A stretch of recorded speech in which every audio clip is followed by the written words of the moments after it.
നോക്കാം. ഇന്ന് പ്രധാനമായിട്ടും പത്രവാർത്തകൾ നിറയാൻ സാധ്യതയുള്ളത് കനേഡിയൻ ഭീകരൻ തഹാവൂർ റാണ തന്നെയായിരിക്കും പ്രധാനമായിട്ടും പത്രങ്ങളിലുള്ളത്. നമുക്കൊന്ന് നോക്കാം. മലയാള മനോരമയിൽ നമ്മൾ തുടങ്ങിയാൽ മലയാള മനോരമയുടെ തലക്കെട്ട് തന്നെ റാണയ്ക്ക് ഇന്ത്യൻ വിലക്ക് എന്നാണ്. തഹാവൂർ റാണ മുംബൈ ഭീകരാക്രമണത്തിൽ തഹാവൂർ റാണയെ ഡൽഹിയിൽ എത്തിച്ചു. NIA ഇന്നലെ ഒരൊറ്റ ചിത്രം മാത്രമാണ് പുറത്തുവിട്ടത്. നമ്മൾ ഇന്നലെ പുറത്തുവിട്ട ആ ചിത്രം എല്ലാ മാധ്യമങ്ങൾക്കും ആ ചിത്രം കിട്ടുകയും ചെയ്തു. പക്ഷേ തഹാവൂർ റാണയുടെ മുഖം തെളിയാത്ത ചിത്രമാണ് NIA ഇന്നലെ പങ്കുവച്ചത്. അങ്ങോട്ട് തിരിഞ്ഞു നിൽക്കുന്ന താടിയൊക്കെ വെച്ച് NIA-കാരുടെ കൈകളിൽ നിൽക്കുന്ന തഹാവൂർ റാണയാണ് ചിത്രങ്ങളിലുള്ളത്. ഭീകര സംഘടനകൾക്കെതിരായ ഇന്ത്യയുടെ പോരാട്ട ചരിത്രത്തിൽ ഇത് വിജയദിനം എന്നാണ് മലയാള മനോരമ എഴുതുന്നത്. 2008 നവംബർ മാസം 26 മുംബൈയിൽ നടന്ന ഭീകരാക്രമണത്തിലെ മുഖ്യപ്രതികളിൽ ഒരാളായ പാക് വംശജൻ തഹാവൂർ റാണയെ US നിന്ന് ഇന്ത്യയിൽ എത്തിച്ച് ദേശീയ അന്വേഷണ ഏജൻസി അറസ്റ്റ് ചെയ്തു. ഇനി ഇന്ത്യൻ മണ്ണിൽ റാണയ്ക്ക് വിചാരണയും ശിക്ഷയും. നാടുകടത്തലുമായി ബന്ധപ്പെട്ട നിയമ നടപടികൾക്കായി ഫെബ്രുവരി മുതൽ US-ലുണ്ടായിരുന്ന NIA സംഘത്തിന്റെ നേതൃത്വത്തിൽ വ്യോമസേനയുടെ പ്രത്യേക വിമാനത്തിലാണ് ഇന്നലെ വൈകിട്ട് 6:30 റാണയെ ഡൽഹി വിമാനത്താവളത്തിൽ എത്തിച്ചത്. പക്ഷേ എവിടെയാണ് റാണയെ കൊണ്ടുവരുന്നത് എന്ന കാര്യത്തിൽ ആദ്യം അവ്യക്തതയുണ്ടായിരുന്നു. സുരക്ഷ കരുതി എവിടെയാണ് അതീവ രഹസ്യമായിട്ടാണ് ഇത് കൊണ്ടുവന്നത്. പാലം എയർഫോഴ്സ് സ്റ്റേഷനിലാണ്. അവിടെ വെച്ച് വൈദ്യപരിശോധന നടത്തി. അതിനുശേഷം പട്യാല ഹൗസ് കോടതിയിലേക്ക് കൊണ്ടുപോയി അവിടെ വിചാരണാ നടപടികൾ ഓൺലൈനായിട്ട് ഹാജരാക്കി 15 ദിവസത്തേക്ക് NIA കസ്റ്റഡിയിൽ വിട്ടു. 15 ദിവസം എന്നാണ് മലയാള മനോരമ എഴുതിയിരിക്കുന്നത്. അപ്പം നിലവിൽ ഏറ്റവും പ്രധാനപ്പെട്ട കാര്യം ഈ റാണ 2008 ഏകദേശം 166 പേരുടെ മരണത്തിനിടയാക്കിയ മുംബൈ ഭീകരാക്രമണം, താജിലെയും ട്രിഡന്റ് ഹോട്ടലിലെയും ഒക്കെ വലിയ ഭീകരാക്രമണത്തിന്റെ മുഖ്യ സൂത്രധാരനാണ് ഇയാൾ. ഇത് എങ്ങനെയാ പുറത്തു വരുന്നത്? ഡേവിഡ് ഹെഡ്ലി എന്ന് പറയുന്ന ചോദ്യം ചെയ്യുമ്പോഴാണ് പുറത്തു വരുന്നത് ഒരു സൂത്രധാരനുണ്ട്, ആ മാസ്റ്റർ മൈൻഡ്. ആ ഡേവിഡ് ഹെഡ്ലിയുടെ ബാല്യകാല സുഹൃത്തായിരുന്നു. ചെയ്ത് കൊടുത്ത സപ്പോർട്ട് എന്ന് പറഞ്ഞാൽ വളരെ പ്രധാനപ്പെട്ടതാണ്. ഇവർക്ക് ഭീകരർക്ക് എത്താനുള്ള സഹായങ്ങൾ, ലൊക്കേഷനെ പറ്റിയുള്ള കൃത്യമായ വിവരങ്ങളെല്ലാം തഹാവൂർ റാണ കൊടുത്തിട്ടുണ്ട്. ഈ തഹാവൂർ റാണ പാകിസ്ഥാന്റെ ഒരു മിലിറ്ററി ജനറൽ ആയിരുന്നു. അദ്ദേഹം ഡോക്ടർ കൂടിയായിരുന്നു.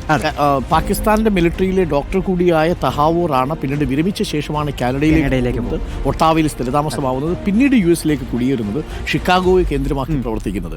ഇതിനിടയിലാണ് ഇന്ത്യ നയതന്ത്രവും നിയമപരവുമായ നടപടികളിലേക്ക് കടക്കുന്നതും തഹാവൂർ റാണയെ തിരിച്ചെത്തിക്കുന്നതും. തീർച്ചയായിട്ടും അത് ആ അർത്ഥത്തിൽ നരേന്ദ്രമോദി സർക്കാരിന്റെ ഒരു നയതന്ത്ര വിജയം എന്ന് തന്നെ നമ്മൾ പറയണം. വിട്ടുകിട്ടാൻ വേണ്ടി നീണ്ട നിയമ പോരാട്ടമായിരുന്നു. ഇനി തഹാവൂർ റാണ എന്തിന് കൊച്ചിയിൽ വന്നത് എന്നതിന് കൂടി ഒരു ഉത്തരം കിട്ടും.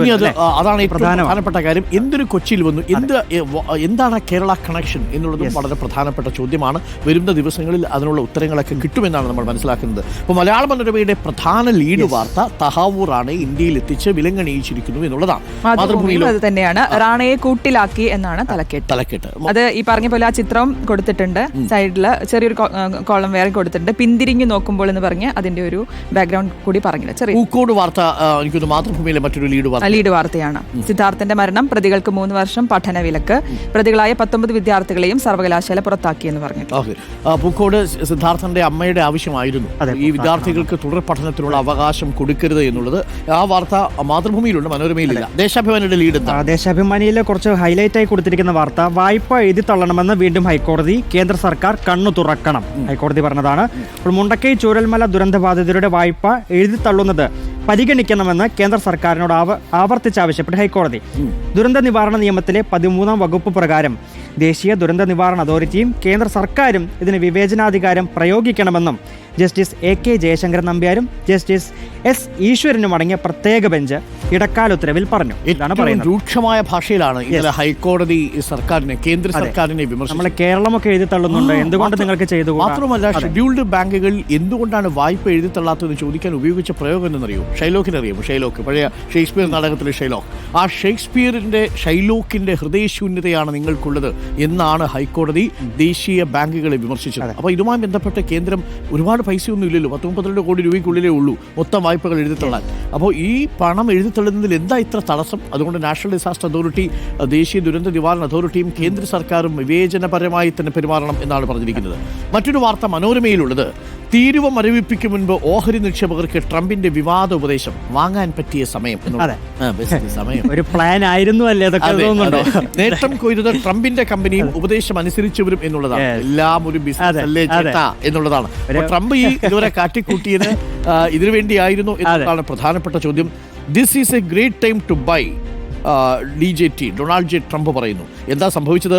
പകരം തീരുവയിൽ തകർന്നടിഞ്ഞ ഓഹരി വിപണി തീരുമാനം മരവിപ്പിക്കുന്നതോടെ തിരിച്ചു കയറുമെന്നറിയാവുന്ന US പ്രസിഡന്റ് ഡൊണാൾഡ് ട്രംപിന്റെ ടിപ്പ് അഥവാ ഉപദേശം വിവാദമായി. ട്രംപിന്റെ സ്വന്തം കമ്പനിയും അവസരം മുതലാക്കി. ബി കൂൾ വാങ്ങാൻ പറ്റിയ സമയം DJT എന്നായിരുന്നു സ്വന്തം സമൂഹ മാധ്യമ പ്ലാറ്റ്ഫോമിൽ ബുധനാഴ്ച രാവിലെ 9:37 ട്രംപിന്റെ പോസ്റ്റ്. അങ്ങേയറ്റം ജനാധിപത്യ വിരുദ്ധം. അത് ഒരു കമ്പനിയുടെ CEO, ഒരു കമ്പനിയുടെ MD രാജ്യത്തിന്റെ തലവനാകുമ്പോൾ നിർണായകമായൊരു തീരുമാനം എടുക്കുന്നു. എന്നിട്ട് ആ തീരുമാനം എടുക്കുന്നതിന് മുമ്പ് ഓഹരി നിക്ഷേപകർക്ക് അഡ്വൈസ് കൊടുക്കുന്നു, നിങ്ങൾ എന്റെ കമ്പനിയുടെ ഓഹരി വാങ്ങിച്ചോളാൻ പറയും. എന്നിട്ട് ഗവൺമെന്റ് പോളിസി പ്രഖ്യാപിക്കും. ഒരു പ്രസിഡന്റ് ആണ് ഇദ്ദേഹം. അതെ, ഒരു പ്രസിഡന്റ് അല്ലേ. അപ്പോൾ മാധ്യമത്തിലെ പ്രധാനപ്പെട്ട വാർത്ത, ഭീകരാക്രമണ കേസിലെ തഹവൂർ റാണയുണ്ട്. 19 പ്രതികളെ പുറത്താക്കിയ വാർത്തയാണ് ലീഡ് ചെയ്തിരിക്കുന്നത്. ഉരുൾ ദുരന്തം വായ്പ എഴുതിത്തള്ളുന്നത് കേന്ദ്രം പരിഗണിക്കണമെന്ന വാർത്തയുണ്ട്. ഒറ്റ ദിവസം 2260 രൂപ സ്വർണം കൂടിയിട്ടുണ്ട്, സ്വർണത്തിന് വില കൂടിയിട്ടുണ്ട് എന്നുള്ളതാണ്. മറ്റൊരു വാർത്തയുള്ളത്, മാതാവും മകനും പിടിയിലായ ഒരു കേസുണ്ട്. അന്വേഷണത്തിലെത്തിയ പോലീസുകാർക്ക് വെട്ടേറ്റ സംഭവം. ഇതൊക്കെയാണ് പ്രധാനമായിട്ടും പത്രവാർത്തകളിൽ നിറഞ്ഞു നിൽക്കുന്നത് ഈ മണിക്കൂറിൽ ഏറ്റവും പ്രധാനപ്പെട്ട വാർത്തകളായി നിൽക്കുന്നത്. മാതൃഭൂമിയിൽ മറ്റെന്തെങ്കിലും വാർത്തയുണ്ടോ? മുണ്ടക്കൈ ചുരൽമല വാർത്തയുണ്ട്, മറ്റേ വായ്പ എഴുത്തുള്ളത്, അത് ചെറിയൊരു വാർത്തയായിട്ടുണ്ട്. അതിനൊപ്പം തന്നെ മുനമ്പത്തെ വാർത്തയുണ്ട്. മുനമ്പത്തെ ഭൂമി വഖഫ് സ്വത്തല്ലെന്ന് ഫറൂഖ് കോളേജ് പറയുന്നത് ഏറ്റവും പ്രധാനപ്പെട്ട കാര്യമാണ്. ഫറൂഖ് കോളേജിന്റെ ഈ തീരുമാനം വളരെ നിർണായകമാണ്. നമ്മൾ ഈ ക്രിക്കറ്റ് പ്രേമികൾക്ക് ഒരു സന്തോഷ വാർത്തയുണ്ട്. 128 വർഷങ്ങൾക്ക് ശേഷം ഒളിമ്പിക്സിൽ ക്രിക്കറ്റ് വരികയാണ്. 2020 ഫോർമാറ്റിലായിരിക്കും മത്സരം ഉണ്ടാവുക. 6 പ്രധാനപ്പെട്ട ടീമുകളായിരിക്കും. 6 ടീമുകളുണ്ടാവും. അതിൽ അമേരിക്കയുണ്ട്, അത് കഴിഞ്ഞാൽ അപ്പൊ ഇന്ത്യയും എന്തായാലും ഒളിമ്പിക്സ് യോഗ്യത നേടും ക്രിക്കറ്റിൽ 2020 ഫോർമാറ്റിൽ എന്നുള്ളതാണ്. അപ്പം അതിൽ പ്രതീക്ഷിക്കാം. തീർച്ചയായും നമ്മൾ ഉറപ്പാക്കി. ആലോചിച്ച് നോക്കിയാൽ കോഹ്ലി ഇങ്ങനെ ഒരു ഗോൾഡൊക്കെ, രോഹിത് ശർമ്മയൊക്കെ ഗോൾഡ് മെഡലൊക്കെ കഴുത്തിലിട്ട് നമ്മുടെ സഞ്ജു സാംസണും കൂടെ ഉണ്ടാവണം. അതെ, ഉണ്ടാവണം. ഭംഗിയുണ്ടാവും. അതെ.